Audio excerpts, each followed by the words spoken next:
Halo Cinecrip, balik lagi di trailer reaction bareng gue Rashid Hari. Jadi sekitar 3 bulanan yang lalu kalau gue nggak salah hitung ya, itu gue sempet react ke first look dari film terbarunya Baim Wong yang judulnya adalah Semua Akan Baik-Baik Saja. Itu film bakal tayang di bioskop besok tanggal 13 Mei. Dan sekarang full trailernya baru aja rilis, that's why akan gue tonton kali ini karena it looks interesting. Cast-nya ngeri, silahkan lu cek sendiri tuh di IMDb, daftar panjang cast-nya. Wah, itu ensemble cast yang isinya banyak pemain bintang Los Galacticos. Dan dari first looknya kemarin kelihatan mengharukan ya. Di situ sih yang gue paling penasaran. Apalagi pas nampilin momen ibu anak antara Reza Rahardian sama Christine Hakim. Dua aktor yang ya udahlah ya, kita nggak perlu berkomentar panjang kalau ngomongin acting mereka. Tapi BTW nih, tearjerker tentang ibu terus ditambah cerita yang pengen kerasa relatable yang nyorotin struggle-nya kehidupan kaum kelas menengah ke bawah. Gua rasa adalah sebuah tren baru yang gantiin horor gak sih? Lu perhatiin deh, kemarin film Lebaran juga ada yang seperti itu. Besok selama sebulan ke depan juga lu akan ngeliat banyak film yang angkat tema serupa. Paling di otak-atik aja, misal karakter ibu diganti ayah. Bagus lah, buat gue itu bagus. Karena gue udah bosan sama horor generik. At least nih, drama yang gue sebut tadi, misalkan besok beneran jadi tren, beneran ada tiap minggu. At least drama seperti itu, drama nangis-nangis kayak gini, tuh punya sesuatu buat kita rasain lah. Dan kalau hasilnya oke, bisa kayak ngasih cerminan gitu kan buat kehidupan penontonnya. Kalau horor kan ya udah, formulanya udah apal, nggak ada yang kita rasain selain ketakutan palsu karena isinya cuma jump scare. Alright then,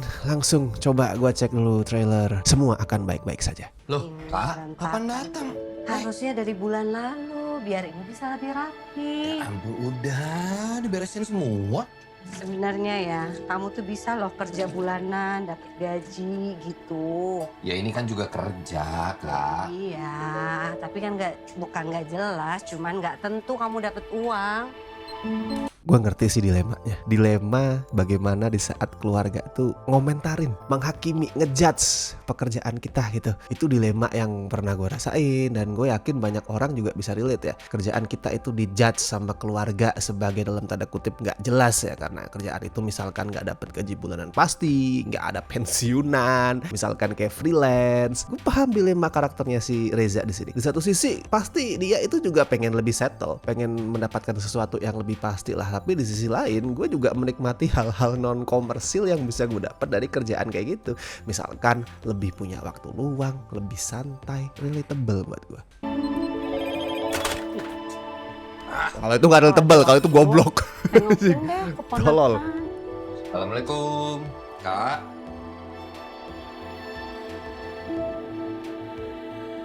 Assalamualaikum.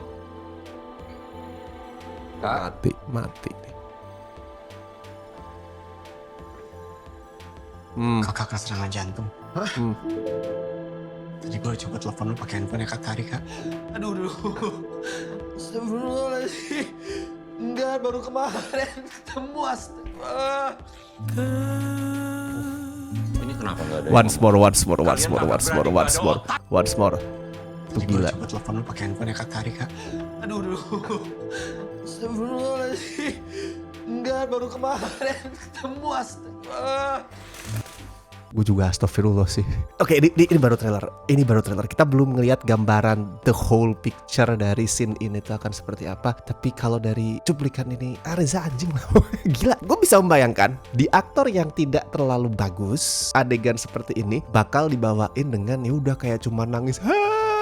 Dia udah meninggal dengan teriak-teriak. Yang penting air matanya tuh menetes, yang penting mukanya sedih, yang penting dia tuh kayak teriak pokoknya. Tapi di sini sama Reza dikasih sesuatu yang lebih kompleks. Gua nggak ngerti sekali lagi ya nanti konfliknya akan seperti apa. Tapi even just from this one little part, lu akan bisa ngerasain gitu. Ada banyak hal yang dirasain sama siapa sih karakternya namanya? Karakternya Reza pokoknya. Ada sedih jelas ya, terus ada rasa bersalah, ada rasa frustrasi, ada marah, ada bingung tuh. Campur aduk, gak cuma sebatas diteriak-teriakin doang. He is the greatest actor of our generation. Itu udah. Sama kalimatnya itu juga ya sayangnya sadly sesuatu yang udah terdengar familiar ya. Bukan karena itu klise, tapi kayak pasti banyak orang pernah ngalamin itu gitu. Ada kerabat atau mungkin temen siapa kenalan meninggal, padahal belum lama kita tuh baru ketemu. Terus kata-kata yang pertama keluar lah padahal baru kemarin loh.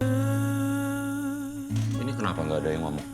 Kalian kakak beradik nggak ada otak semuanya. Mas, lah kita semua lagi berdesakan. Dia itu istriku. Mas, ini jangan depan kakak saya. Brengsek lagi Tengku Rifnu di sini. Kasih saya waktu. Urusannya anak-anak gimana? Dia nggak Doing what he does best. Ya, maaf ya lagi nanggung nggak bisa berhenti nih. Lo mau lepas tangan, Mas? Mereka itu bukan anak-anakku. Alim dan Safa tuh anak lo, Mas. Alim. Gila aja gue punya anak kayak. Oh iya ya, gue ingat. Satu hal yang udah gue mention juga pada saat reacting ke first looknya dan sangat-sangat gue harapkan dilakuin sama film ini. Jangan sampai persoalan Down syndrome itu sebatas cuman dieksploitasi, tapi kita juga mesti dikasih sesuatu yang ya lebih mendalam soal itu, dieksplorasi, bukan cuman jadi senjata buat nangis-nangisan. Gue harap itu, tapi at least film ini udah ngelakuin sesuatu yang layak untuk diapresiasi, yaitu pakai aktor yang beneran seorang Down syndrome. Gak kemudian menggunakan jalan yang lebih gampang ya, yaitu nyuruh siapa kayak bocah atau aktor siapa terus disuruh pura-pura Down syndrome, yang itu seringkali kerasa ofensif kalau di film Indonesia. Mereka itu bukannya nggak bisa apa-apa, ya emang bener mereka tuh berkebutuhan khusus, tapi mereka tetap layak dikasih ruang kayak gini jadi aktor atau di pekerjaan lain ya. Dan banyak gitu penderita Down syndrome yang sukses sebagai seniman atau di pekerjaan lain, mereka memang perlu dikasih lebih banyak ruang. Itu at least satu hal yang patut gue kasih jempol dari film ini. Kayak gitu. Kakak lu tidur kali sama orang lain. Anjing lu. Apa? Ya, lo aja yang bayar lo gitu. Duit apaan? Tuh tahu kerjaan dia apa. Lu tuh ada kontribusi apa sih sama keluarga ini? Ibu sama keluarga ini, makanya gue yang bayarin lah. Lo aja yang bayar sekolah anak-anak. Buat saya sama lo ngapain? Kalian keberatan ngurusin anak-anak kakak? Insya Allah ibu masih bisa. Aduh, Bu Christine. Ibaratnya kuburan kakak tuh masih basah tuh. Kamu mungkin gak butuh Om Amit, tapi adik-adik kamu masih butuh Om Amit. Teman-teman, kenalin, kita punya teman baru loh. Sapa dulu yuk. Wah, Sertifikat gue. Saya juga lupa naruh di aduh, mana, Mas. hati aku. Ngapain sih kesini? Goblok banget sih, lu pulang lo. Kenalin, kita punya teman baru loh. Sapa dulu yuk. Mana sertifikat gue? Saya juga lupa naruh di mana, Mas. Terakhir tuh.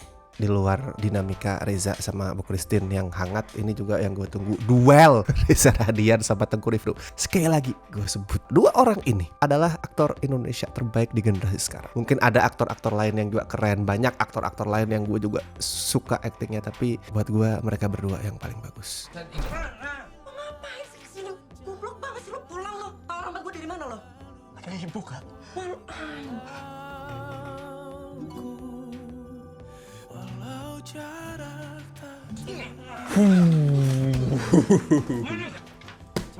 Gak ngerti orang kayak aku disuruh nitipin anak-anak gimana coba.